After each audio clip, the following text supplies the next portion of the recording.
Gracias por su preferencia. Damos inicio a 60 minutos de periodismo diferente. Buenas noches, los saluda Alan Alfaro. Nuestra primera nota es acerca de carácter judicial y referente al tema mediático de los últimos días. Todos los señalados de integrar una estructura dedicada a la defraudación aduanera fueron ligados a proceso penal. Sin embargo, hay que destacar que algunos tienen la oportunidad de evitar la cárcel mientras continúa el caso. Tras realizarse la audiencia de primera declaración de los 22 supuestos integrantes de la banda de defraudadores La Línea, que operaba en las aduanas y la SAT, la jueza Marta Sierra de Stalin, a cargo de este caso, resolvió ligar a proceso penal a todos los capturados. Sin embargo, 6 de los implicados en el caso fueron beneficiados con medida sustitutiva, quienes podrán recuperar su libertad de manera provisional tras pagar entre 200,000 y 250,000 quetzales de fianza.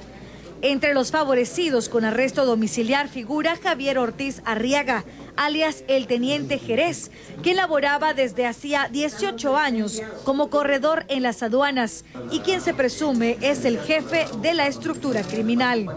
Mientras tanto, Omar Franco, quien fungía como superintendente de la SAT, y su antecesor Carlos Muñoz, así como 14 personas más, fueron enviadas a prisión preventiva, donde permanecerán durante el desarrollo del juicio, siendo estos recluidos en el Centro Preventivo de la Zona 18 y la Prisión de Mujeres Santa Teresa. Los delitos que le imputan a los 22 indicados son defraudación tributaria y asociación ilícita. Aunque 6 de los presuntos integrantes recuperarán su libertad, no pueden salir del país y deben asistir cada semana a firmar el libro de asistencia al juzgado correspondiente.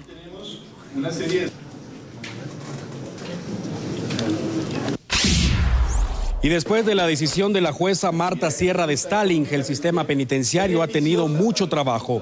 La orden de la juzgadora es que se habiliten áreas especiales para los señalados de integrar la banda dedicada a la defraudación fiscal en 2 centros carcelarios. Preventivo para varones de la Zona 18 y cárcel para mujeres de Santa Teresita. Allí deben permanecer Carlos Muñoz, Omar Franco y 16 personas más hasta que se esclarezca su situación legal. El objetivo es crear áreas específicas para resguardar su integridad, tomando en cuenta que se trata de un caso de alto impacto.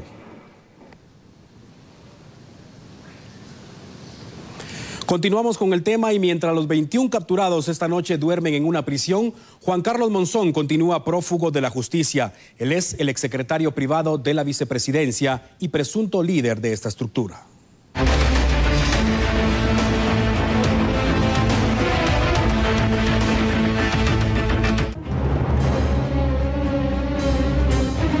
Juan Carlos Monzón, exsecretario privado de la vicepresidenta de la República, Roxana Valdetti, se ha convertido en el guatemalteco más buscado desde que la Policía Internacional Interpol publicara su orden de captura en su sitio web y emitiera la alerta a 190 países. El Ministerio Público, con apoyo de la CICIG, continúan con las diligencias necesarias para agilizar su detención, ya que según las investigaciones, el sindicato era el encargado de la estructura delincuencial que defraudó al fisco por cantidades millonarias.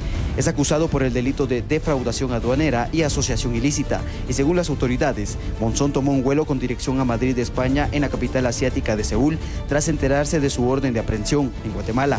No se descarta que el exsecretario privado intente viajar a otro país para evadir su situación legal en Guatemala.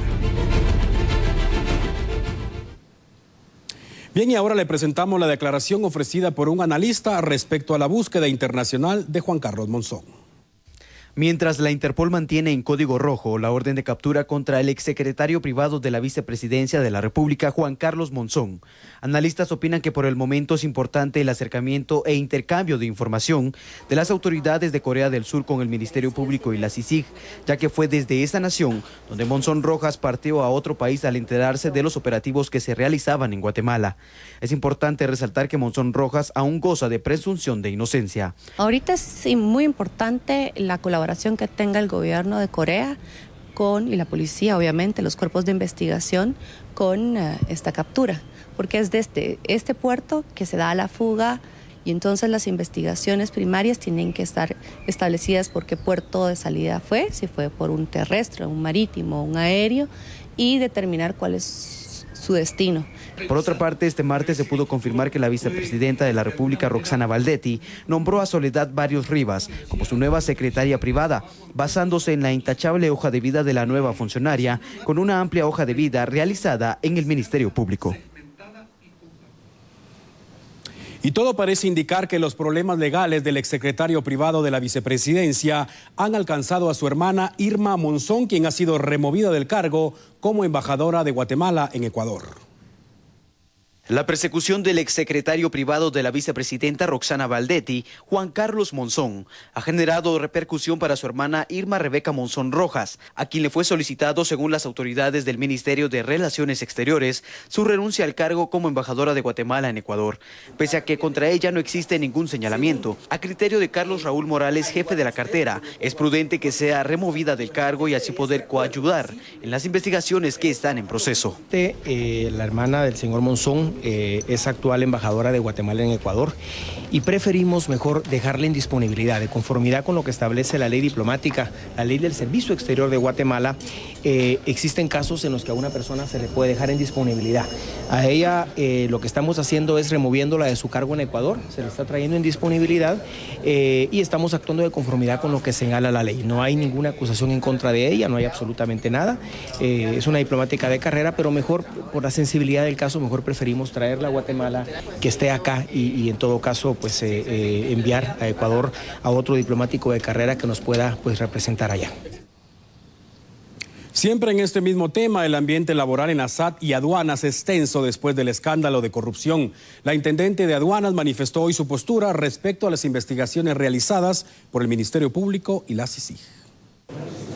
Tras las capturas de la banda denominada La Línea por defraudación aduanera, el intendente de aduanas de la SAT, Claudia Méndez Asensio, compareció hoy ante los medios de comunicación e indicó que no estaba en el país cuando se produjeron las detenciones. También explicó las condiciones en que encontró la institución a su llegada. Cuando yo vine a la aduana, que vine a encontrar plazas sin personas, no encontraba las personas. Por darles un ejemplo, resultaba que en aduana central habían 10 plazas, pero solo 5 personas. ¿Dónde están las otras 5 personas? Agregó que sí conocía de las anomalías que ocurrían en los diferentes recintos aduanales y que hacia el combate de esas prácticas iban encaminadas las acciones emprendidas en su gestión. Es personal que yo ya vine a encontrar y, por supuesto, no soy responsable de lo que ellos puedan hacer ilícitamente. Nunca he girado una orden de carácter ilegal y nunca he recibido una de tal naturaleza. Al mismo tiempo, destacó que en 2 años han presentado 75 denuncias, pero que ninguna ha tenido una sanción penal, administrativa o proceso judicial abierto, y que su puesto, si lo solicitan, lo entregará con gusto. Por supuesto, si ellos en algún momento dicen, licenciada, por objetividad y por transparentar todo lo que está pasando, necesitamos que salga, yo no tengo ningún inconveniente, yo no vine a echar raíces. Mientras tanto, la delegación de la Unión Europea y los Estados miembros presentes en Guatemala fijaron su postura a través de un comunicado de prensa. El documento se refiere a la desarticulación de la estructura dedicada al contrabando y defraudación fiscal, aduciendo que se trata de un importante paso en contra del fraude y la corrupción. La Unión Europea reitera su disposición para seguir trabajando con la Administración de Justicia en Guatemala, esto con el objetivo de reforzar el Estado de Derecho y la lucha contra la impunidad. Tema polémico de los últimos días, sin duda, y aunque el presidente de la República ha manifestado que este caso nada tiene que ver con la continuidad de la CICIG, el sector empresarial cree que es lo contrario.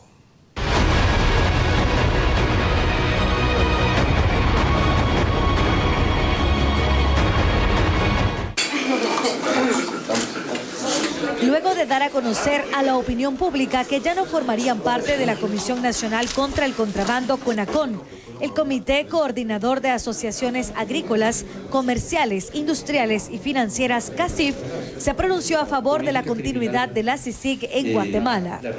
Los empresarios agremiados, a través de su presidente, consideran que el mandato de la Comisión contra la Impunidad debe ampliarse, con mayor razón tras los recientes acontecimientos que dieron con la desarticulación de una banda dedicada a la defraudación aduanera, que era manejada por altos funcionarios.